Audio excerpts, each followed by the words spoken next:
Bueno, colombianos, buenas tardes. Hoy vamos a volver a hablar y precisamente vamos a hablar un poco del sistema de salud. El sistema de salud actual funciona con sus errores a nivel nacional. Tiene algunas EPS y algunos hospitales en Colombia que no funcionan bien.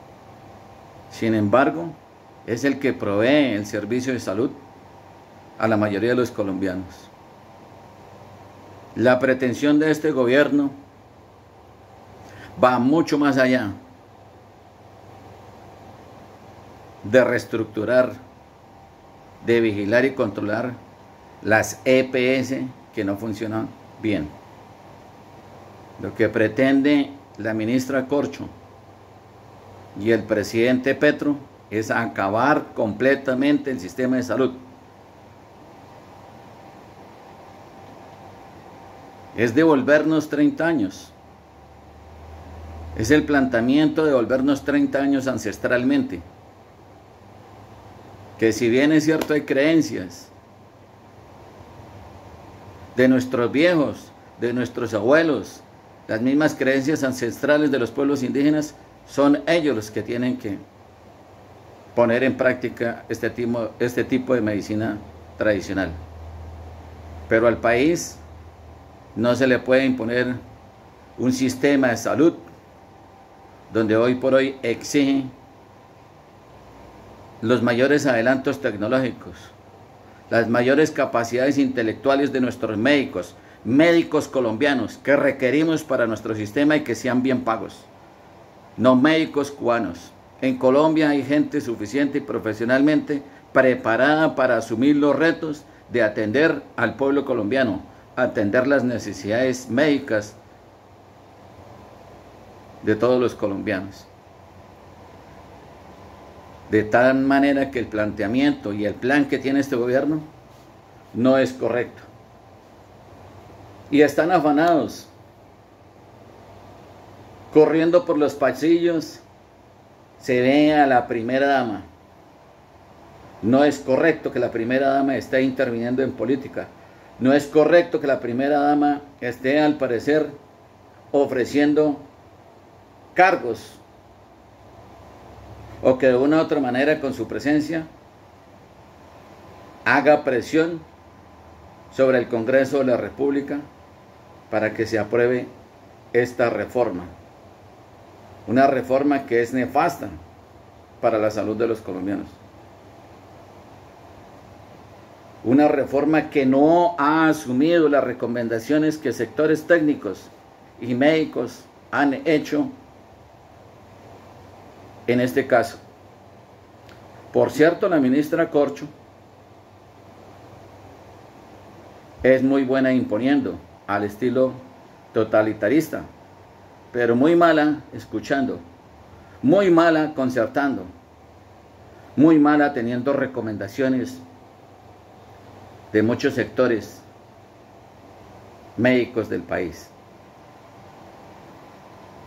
De tal manera que cada día lo que se ve en el gobierno nacional es como si estuvieran manejando a Colombia como una finca, como si fueran ya una familia real, donde la primera dama se puede pasear por los pasillos del Congreso de la República o por la Casa de Nariño sin que nadie haga control al respecto. Lo que estamos viendo no es lo de un correcto gobierno. No están gobernando para los colombianos. Petro y su gabinete no gobierna para todos los colombianos.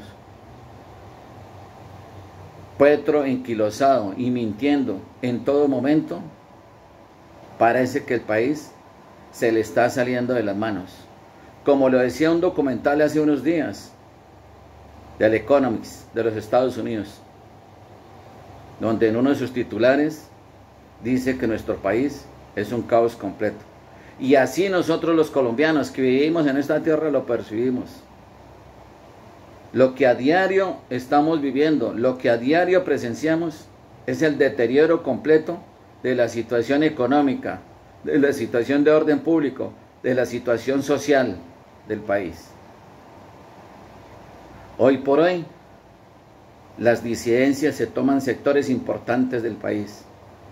El gobernador del Meta ha denunciado que se perdió el sur del Meta, que en este momento está en manos de las disidencias de las FARC.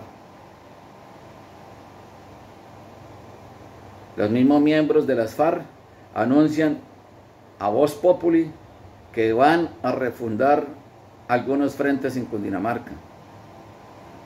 Entonces el país, en términos de orden público, viene de para atrás. Las Fuerzas Armadas de Colombia están maniatadas. El presidente sale de nuestro país aparentemente en una visita muy productiva a los Estados Unidos.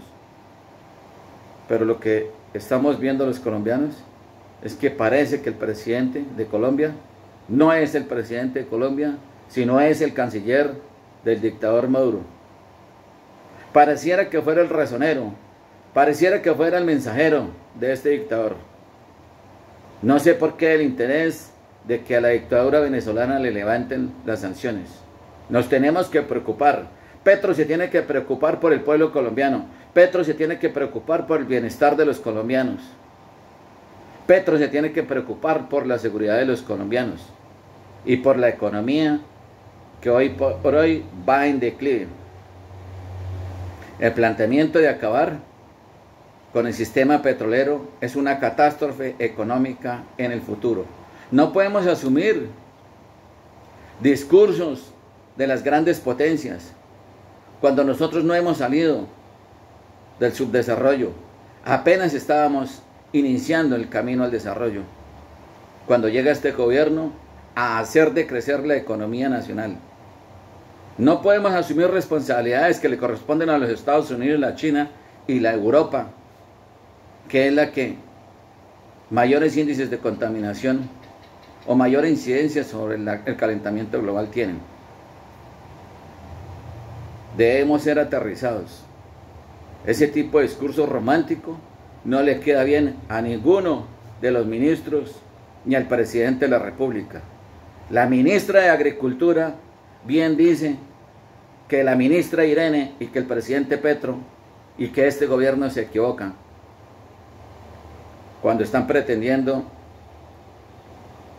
socavar la economía y pretenden hacer una transición energética de la noche a la mañana cuando no hay infraestructura, cuando no hay planeamiento, cuando no existe financiamiento. ¿De dónde van a sacar el dinero para la transición energética? Si no es con el mismo dinero que produce el petróleo o que produce la economía, que produce el libre mercado, que es lo que tienen que hacer. Con ese dinero se puede hacer la transición que pretende este gobierno. Ahora bien, ¿cómo se va a potencializar el turismo? Es la incógnita, o es la pregunta que nos hacemos hoy los colombianos. Si lo que está pasando por las carreteras de Colombia es un absurdo, es inseguridad, y en los campos de Colombia es una inseguridad, ¿cómo se van a mover los turistas? Si lo que estamos viendo es el crecimiento de las disidencias, el crecimiento de las acciones de todos los grupos al margen de la ley de este país. Si lo que estamos viendo es el crecimiento de la delincuencia en todos los rincones del país, ¿cómo va a crecer el turismo? ¿Cómo va a crecer el turismo si se le subió al combustible de manera exagerada, sin ningún tipo de control? ¿Cómo va a subir el turismo si hoy por hoy se quebraron 2 empresas aéreas en el país? ¿Cómo se va a incrementar el turismo si hoy por hoy en la tecnología, en las redes sociales es muy fácil consultar cómo se encuentra el país en términos de orden público? Los turistas hoy acuden a las páginas de consulta y ven que nuestro país tiende a desmejorar en estos índices de orden público. Entonces, si el planteamiento es ser una potencia mundial del turismo para reemplazar los dineros que produce el petróleo, nos equivocamos si no hay seguridad. Si las Fuerzas Armadas de Colombia no se equipan si las Fuerzas Armadas de Colombia no se apoyan, si a las Fuerzas Armadas de Colombia no se les da las facultades para combatir la inseguridad, ninguna economía crecerá en nuestro país y veremos la incertidumbre en el futuro muy cercano. Ya estamos caminando no hacia el cambio, sino a una catástrofe en todos los sentidos en nuestro país. Es el mensaje que les dejo esta tarde, colombianos, para que lo analicemos y tomemos una posición. ¿Qué vamos a hacer los colombianos? ¿Vamos a salir corriendo o vamos a presionar al gobierno para que defienda al pueblo colombiano, para que nos defienda a todos, para que asuman sus responsabilidades de una vez, en lugar de divagar sin que se solucionen los problemas graves de este país?